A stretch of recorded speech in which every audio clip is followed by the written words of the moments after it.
কোনোভাবেই এটি আসলে অ্যাপ্লিকেবল না আমার উপরে এই আরপিওর এই ধারাটি।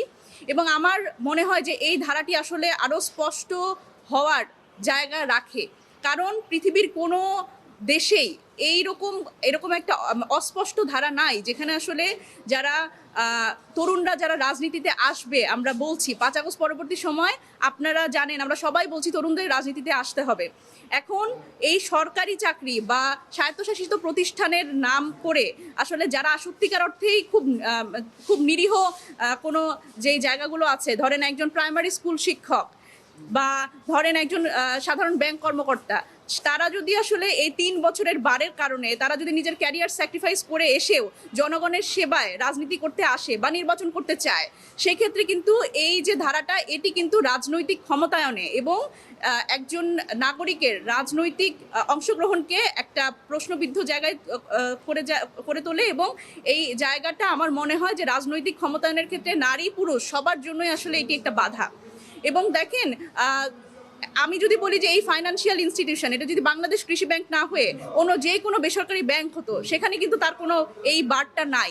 সুতরাং অথচ আমাদের কিন্তু জব ডেসক্রিপশন সেম, আমরা কাজ একই করি। সুতরাং এটি একটা নাগরিকের অধিকার ক্ষুণ্ণ হচ্ছে বলে আমি মনে করি। এবং রাজনৈতিক ক্ষমতায়নের ক্ষেত্রে এবং সংসদে আসলে প্রতিনিধিত্ব করবার ক্ষেত্রে বিশেষ করে নারীদের এটি একটা খুব বড় বাধা।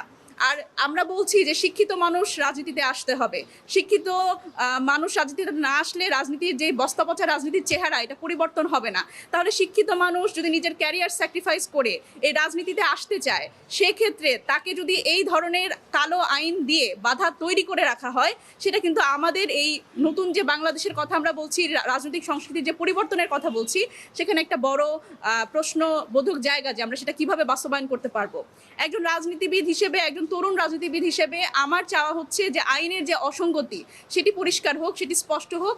আমি মহামান্য হাইকোর্টের প্রতি এই আবেদনই আমার আইনজীবীর পক্ষ থেকে জানাবো যে এই আইনের ধারাটি স্পষ্ট হওয়া দরকার। এখানে লড়াইটা শুধুমাত্র আমার একলার না।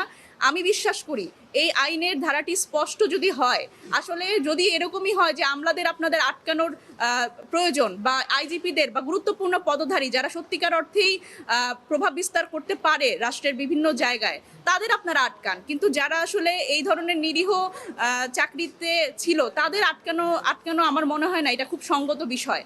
সুতরাং আমার আবেদন এটাই যে এই আইনের ধারাটি আসলে আমি আশা করি স্পষ্ট হবে এবং হাইকোর্টের আজকের যে রুল, এই রুলের মাধ্যমে আমরা সেই আইনি লড়াইটি চালিয়ে যেতে পারবো। ত্রয়োদশ সংসদ নির্বাচনের কথা বলছেন, সেটি একটা ভালো নির্বাচন হয়েছে, কিন্তু বেআইনিভাবে কেন? দেখেন, আমি যদিও এখানে বলি যে রাজনৈতিক জায়গা থেকে আইন তো সবার জন্য সমান, আমরা জানি, কিন্তু আপনারা দেখেন যে বিএনপির কিন্তু 4 জন সংরক্ষিত নারী আসনে তারা কিন্তু সংসদ সদস্য হিসেবে শপথ নিয়েছেন, কিন্তু তাদের কিন্তু এই আরপিও অনুযায়ী তাদের নানান ধরনের অযোগ্যতা আছে। একজন একই রকম স্বায়ত্তশাসিত প্রতিষ্ঠানে তিনি চাকরিতে ছিলেন এবং তার চাকরির 3 বছর অতিবাহিত তো দূরের কথা, তিনি 26শে এপ্রিল যখন আসলে এই সমালোচনাগুলো সামনে এসছে তখন তিনি আসলে পদত্যাগ করেছেন, কিন্তু সেটি আসলে সরকারি দল হয় এটির বিষয়ে খুব বেশি কথাবার্তা আসেনি সামনে। সুতরাং এই জায়গায় তো আসলে অবশ্যই সেটিও আইনের ব্যত্যয়। এবং এই জায়গাতে আমার পক্ষের আইনজীবী যারা, তারা হচ্ছে যে আর্গুমেন্টটা এনেছেন সেটা হচ্ছে যে এটা টার্মিনেশন, এটার ব্যাখ্যা দিয়েছেন আমার আইনজীবী, তো সেই জায়গা থেকে এটিকে বেআইনি বলা।